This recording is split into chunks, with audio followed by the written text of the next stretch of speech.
So Jimmy Emmons, Leedy, Oklahoma in Dewey County. My wife Ginger and I have lived there all our lives. Got married at a fairly early age, sweethearts. We have one full-time employee, Carson Leibold. He's been with me now 13 years. Great asset to the operation. And so we farm about almost 2,000 acres of production land, multiple crops.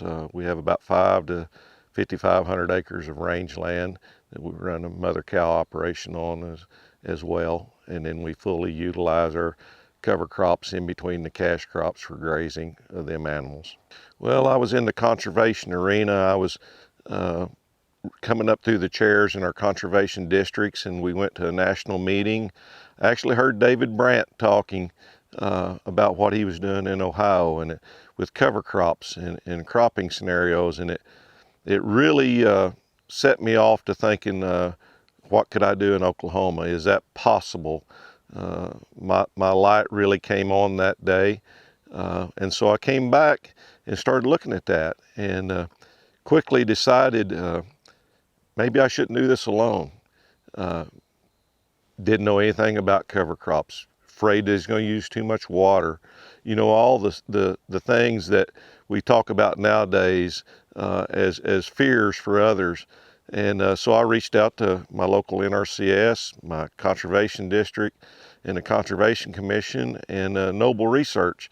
I had done work with each one of them here and there, but not collectively together. And I asked them all if I would make my farm a demonstration place, if they would help me talk about developing a soil health program.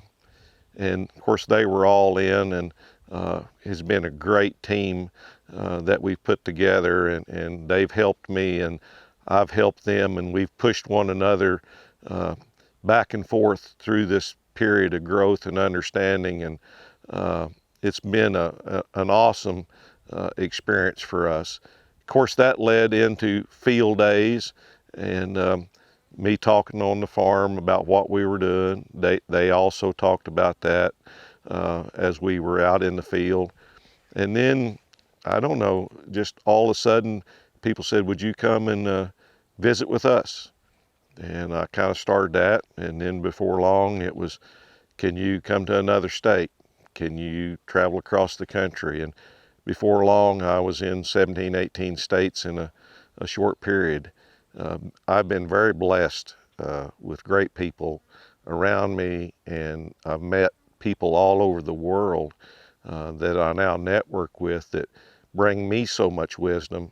I was telling some people at a meeting last night, everybody thinks I go to teach or talk about what I'm doing at these conferences and meetings, and I normally learn more than I think I ever teach or share with anybody, and I think that's what we all should do. And that's really been a cool part of what we've been doing the last 10 years. You know, I started at an early age. My granddad rented me a piece of land, and I put my first crop in at age 9. So I started pretty young. I'll never forget, my dad bought the first diesel tractor in 1965. I would have only been 5 years old, but it really stuck out to me because it was massive at that time. You know, a 3020, which now is not even a utility tractor hardly. And I still have that tractor, but he came home, he had a 4-row planter, and my gosh, 65 horsepower versus where we were at with an A John Deere. In that 4-row planter, we went from 2 rows to 4 rows, and it had these big boxes on it that weren't seed boxes. And you know, it's fascinating to me. And I remember Granddad bringing home this pickup load in his 61 model Chevrolet pickup of these plastic looking sacks, and they actually were fertilizer, and we'd never used fertilizer that I know of before that. And they put that on the cotton that year in them new boxes on the planters, a 407 John Deere planter. We still have that thing, you know, sitting in the weeds. That was really something totally different than we'd ever done before. And I remember Dad and Granddad discussing that, and maybe even arguing about it a little bit, adding cost and would that make any money and whatnot. And my granddad retired shortly after that and actually made a boat tarp with them plastic sacks that we kept for years over the boat. So that, that was the first started change in our farming operation, was the new equipment, fertilizer, and then a few years later we started using Prowl as herbicide control in cotton, and spraying that out, and we never had a sprayer prior to that. And Granddad was like, man, this is a totally different than I've ever operated. So that really stuck in my mind, them great changes at that time. So we went through quite a transitional period in the 90s. My operation in gingers was growing. My dad had grown a pretty good size operation. And I wanted to try this new technology called no-till. And lots of opposition on the family table and conversation about that. That will never work, and so that was kind of a trying period for me and Ginger and Dad and Granddad. I tell everybody I've been very blessed, but it's also a tragic time because one year we lost Granddad to a tragic wreck, and my dad was sick with cancer at that time, and I lost him within the year. And so the two rocks that I'd always had as background to argue with or encourage or whatever were gone. And we see that in a lot of operations, that sometimes that can be a hindrance in new technologies and new advances. And so I didn't have that. I was free to experiment myself then, and I probably went overboard. You know how it is, you jump from one extreme to another, and man, we were going leaps and bounds, and I was increasing fertilizer and chemicals and all, and then just all at once I realized I was going the wrong way. My cost was going up, my profitability was coming down. No-till wasn't working the way it worked in the beginning, but once again I still had the mindset from that generational that it needed to be clean. We wasn't even thinking about cover crops. The cleaner the better. And in Oklahoma, we were creating a brick and a hard layer on the top with that, and a baking effect, so to speak, in the summertime. And so that was a major transitional period for me. And then, like I said earlier, when I heard David Brandt and cover crops, the light switch just tripped, and it was 480 instead of 110, what we could do.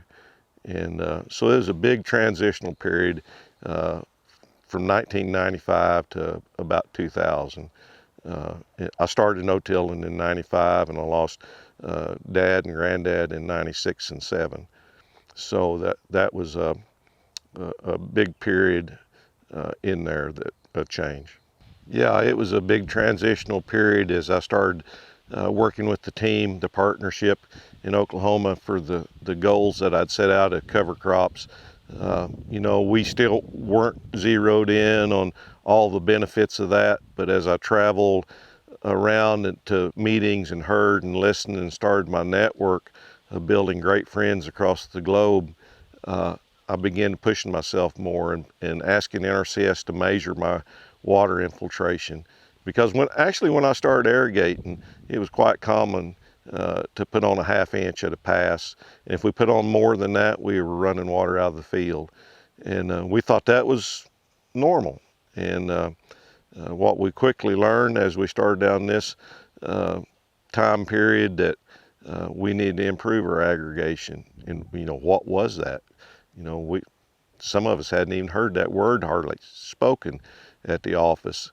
And so that's when we started measuring the infiltration rates. We started looking at our soils differently, and how light they were, lack of carbon, and why. and what we had done to them over the years.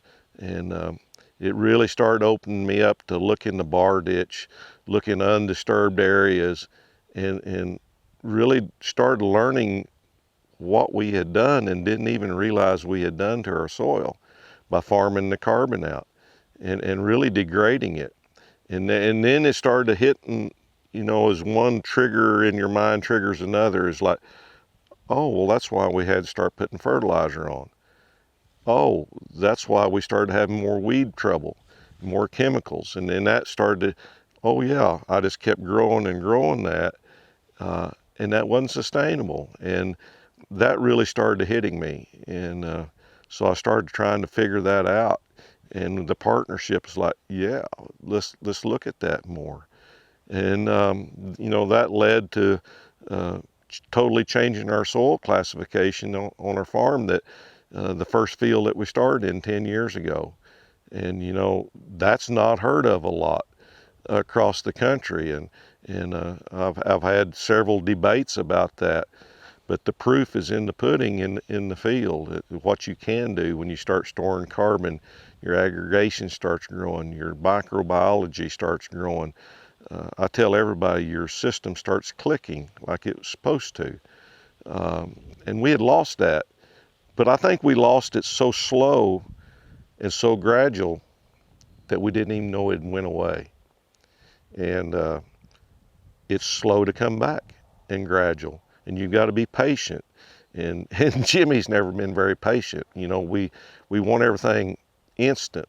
But once again, you got to understand the context of, we went from a great system that was standing on its own to a very dependent system that couldn't even function on its own. And so to rebuild that and regenerate that takes time and understanding. Every living being on this planet has to have water, it has to have food, it breathes in oxygen, exhales CO2 and water vapor. Regardless of what you think, we all do that.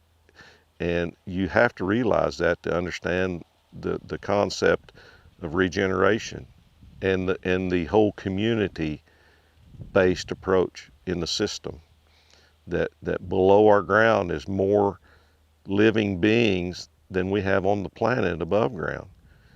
And we've missed that in the past.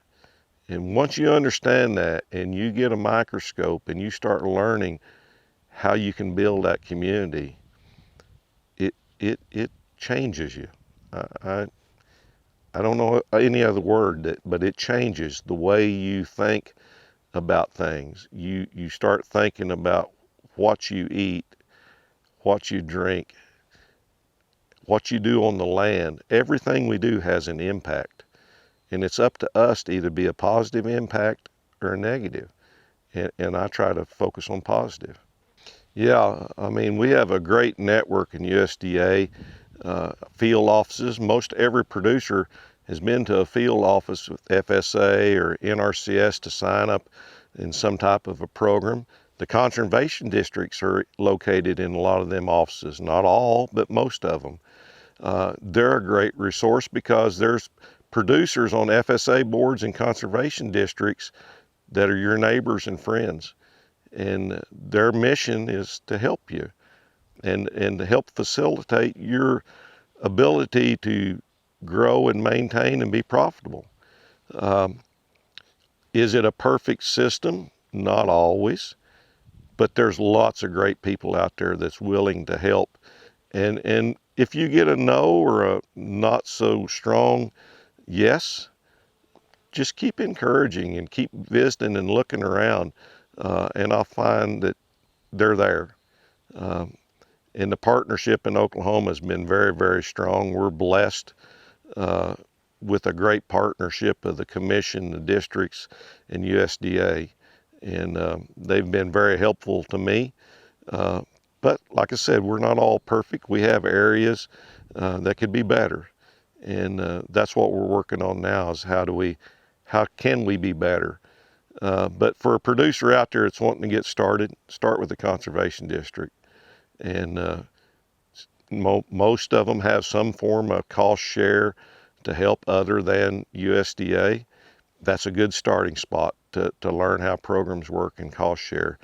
NRCS has lots of programs like EQIP and CSP and numerous new programs that's coming out that can really help a producer financially experiment with some cover crops and no-till. A lot of the districts have drills to rent.